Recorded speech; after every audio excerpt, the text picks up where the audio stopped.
Hello everybody and welcome back. Today we're going to be talking about water parameters in your aquarium, aka the nitrogen cycle.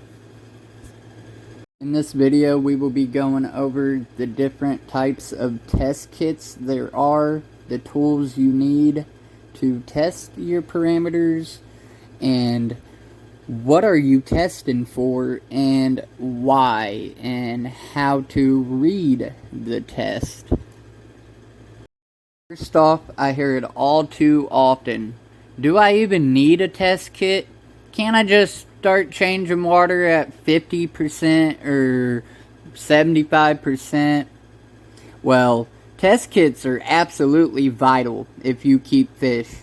Crystal clear water could be free of pollutants, but it could also be lethal to the fish. And the only way that we can get an indication of this is by testing the water. Test kits allow us to check that pollutant levels aren't running too high, and if they are, will show that we need to take action against them. They also indicate the chemistry of the water, such as whether it's acid or alkaline, which is essential for the well-being of some species. Some fish need harder water, some fish need softer. In fact, the importance of test kits cannot be overemphasized and can be the difference between a fish keeper who thinks that they're doing it right but is making fundamental mistakes, and one who knows what everything's exactly as it should be and is getting much more satisfaction from the hobby. When should I test my aquarium? If ever there's a problem in the tank, such as a fish looking ill, an experienced fish keeper will always reach for the test kit first, as it will indicate whether or not the quality of the water is to blame. Note that 90% of problems in aquariums are related to water quality. If you're setting up a new aquarium or are totally new to the hobby, the water should be tested weekly.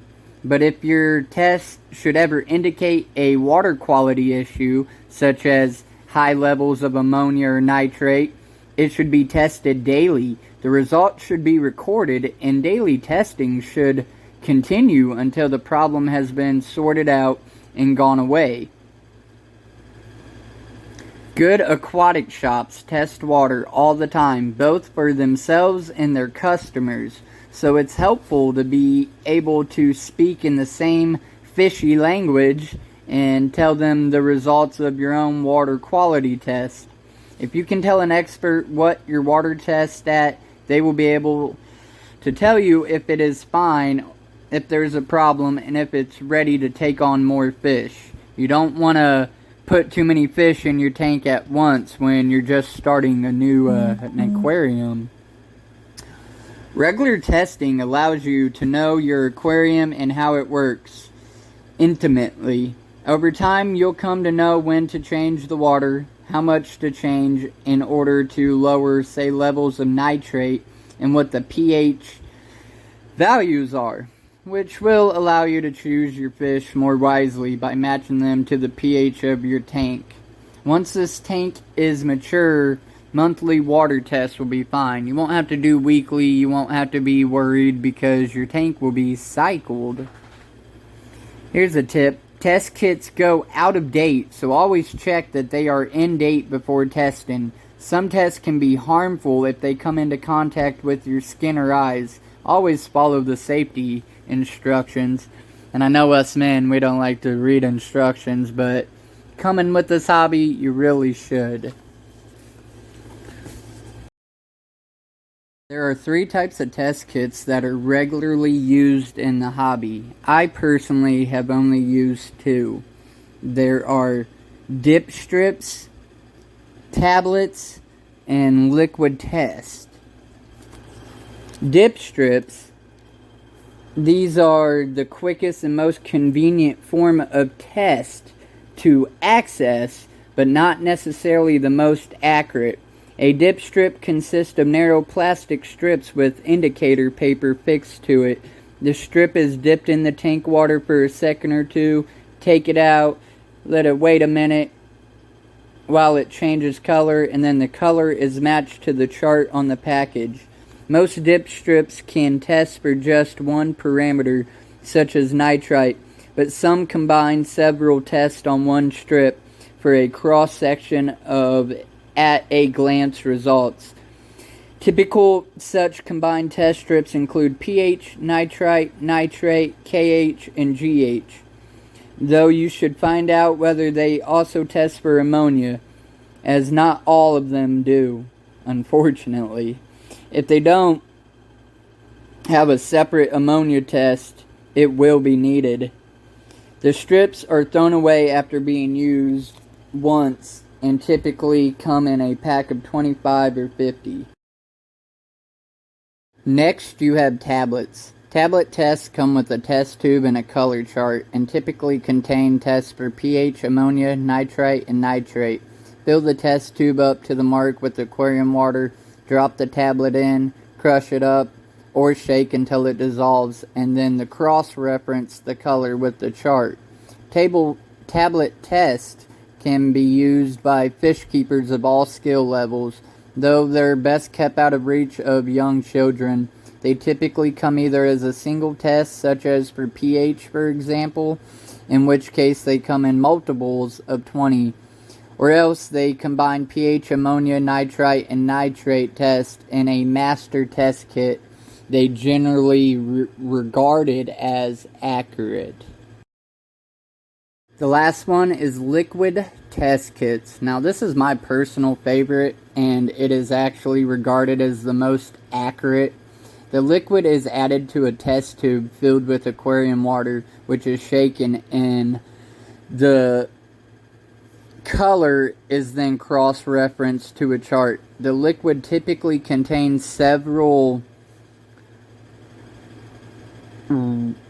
levels for one test, and a specific number of drops needed to be added for the result to be accurate.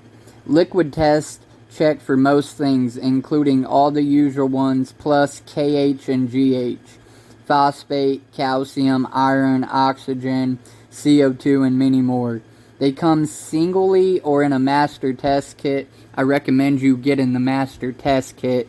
It's cheaper, it will save you a hassle and just a headache. You'll have everything there that you need. But because of chemicals they contain, they shouldn't be used by young children. Liquid tests are both accurate and good value, as some kits will test 100 or more times. So now that we went over the test kits, you're probably wondering, well, what am I testing for? There are several water parameters that we commonly test for that create your nitrogen cycle. The first one being pH. How acid or alkaline the water is. It's important when you're matching your water chemistry to what the fish naturally inhabits in the wild. Discus, for example, naturally inhabit water with low pH, whereas mollies naturally inhabit water with a high pH. Get pH right and your fish will feel more at home. Next, you have ammonia, a deadly toxin released by fish as they urinate and breathe. Although they release it into the water, they are intolerant of it, so it must be removed by a biological filter. Test for ammonia at the first signs of a fish's ill health.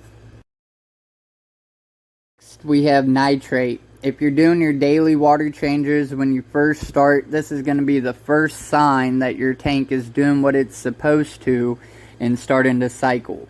But nitrate is a bacteria produced as they consume and convert ammonia. It too is very toxic to fish, so much must be converted down further by biological filter into nitrate. Test at the first sign of a health or when cycling a new aquarium. Next, we have nitrate, the end product of converting ammonia and nitrite, much less toxic. The ammonia and nitrite, though, can be harmful to fish if allowed to build up to high levels. Reduce nitrate by changing your water. Next, you have GH, general hardness, which is a measure of the mineral content of water. Hard water will usually have a high pH. Soft water will have a low pH. So the two are related. Next, you have KH, carbonate hardness, which is a measure of how much carbon dioxide is in the water. Low KH is better for plant growth.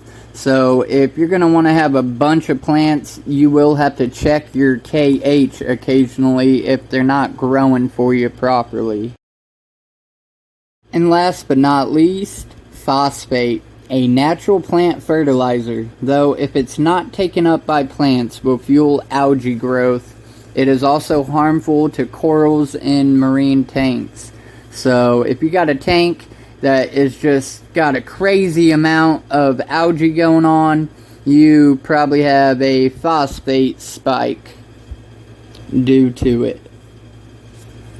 It does not matter, as you see in this video, if you have monster fish, little fish, if you're new in the hobby, you're older in the hobby, always test your tanks. If something's going wrong, for an experienced fish keeper, they can generally look at their fish tank and tell from the way the fish are acting that something wrong. But then they're still going to grab their test kit and test the water to narrow it down to figure out what's going on. And ultimately, it might result in you having to do a whole new water change. You might have to do a couple water changes, but test in between every single time so that you know what you're doing. If you went too far, you done too much, too little. I hope you guys enjoyed this video, and thank you for watching.